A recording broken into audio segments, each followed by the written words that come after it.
My people, do you know that more than 27 million Nigerians are invisible? No, not because they disappeared, but because we have chosen not to see them. In fact, some of them have won gold medals for Nigeria, but they still have to sponsor themselves to tournaments. I'm talking about people living with disabilities. Why should you care? Well, because anybody can suffer physical disability. And I can hear some of you saying, God forbid, I reject bad things. I know, amen, amen, I'm with you. But guess what? Accident happens, life happens. A man who broke his leg while playing soccer faces physical challenges. A pregnant woman that needs to get to the fourth floor of a building will face physical challenges. And at some point in our lives, if you live long enough, my people, you will experience a period of physical challenge. They may be temporary, but they are challenges nevertheless. So now you can imagine those who live this daily. Actually, the Center for Citizens for Disabilities says it's way more than 27 million Nigerians. The World Health Organization actually says it's up to 32 million, about 15% of our population. Guys, that's way more than the population of Liberia and Sierra Leone, Botswana, Gabon, Gambia, and Togo put together. Some were victims of road accidents. Some fell when a building collapsed. You know, buildings collapse all the time. Some were attacked by bandits, robbers, Boko Haram. Some were amputated or became visually impaired because of a disease. Yet, our government has refused to provide the needed support that will enable them to function as independently as possible. You know, they are denied access to so many public facilities because of something as little as a ramp. Above all, our attitude denies them of simple dignity. Sometimes we look down on them, we stigmatize them, we're afraid of them, or we ignore them, and sometimes we pity them, which is not what they want. They don't want to be pitied. They just want you to see them as fellow human beings. I'm about to ask you some questions that I'm hoping you will actually think about. How many of you, for example, will be okay if your son or your daughter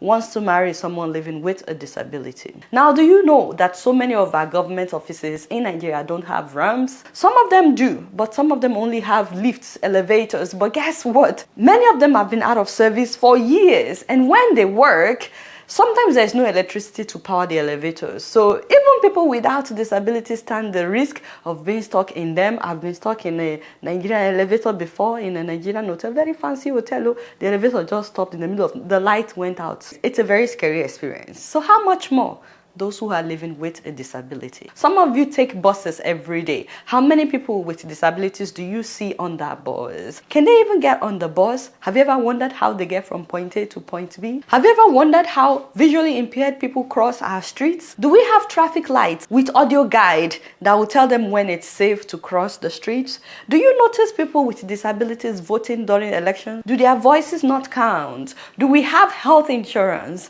for people living with disabilities? For families who have autistic children, children with Down syndrome? Do they even have any emotional, any psychological support from the government? No one plans to have an autistic child, but life happens. What about people that are living with sickle cell anemia? More than 6 million of them.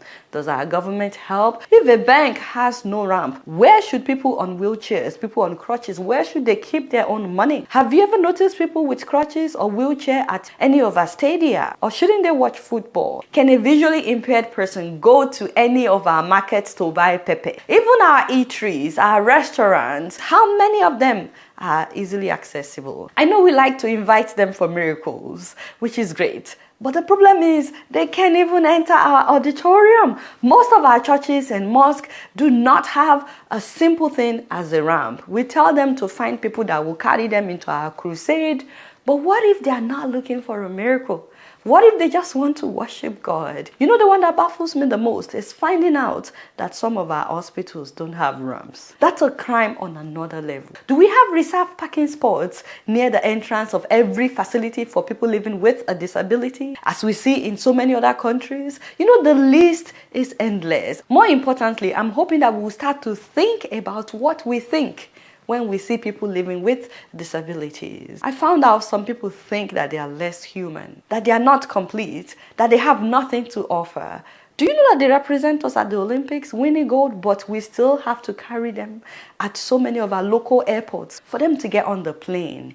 Thanks to the Wole Soyinka Foundation for sponsoring this series. So while you guys will have the regular news shows, this month of February, we're also hoping to share with you what it's like to live with a disability in Nigeria. We visited a number of government buildings, hospitals, schools, banks, eateries, highlighting those who have access for people living with a disability and those without. We interviewed some remarkable Nigerians who are living with these challenges. So this video is not just to bring awareness about the discrimination against people living with disabilities. It is also to educate us that life happens. Anybody can become physically disabled. So if you've ever been in an accident, or you've sprained an ankle, or you've broken a leg, if you've ever had to be on crutches for some weeks like I have, you would know the importance of ensuring that everybody has access to public facilities. So in upcoming episodes, we'll be looking at where we are with the Disabilities Bill of 2009, and this is just the intro. So please subscribe if you're yet to, so that you'll be notified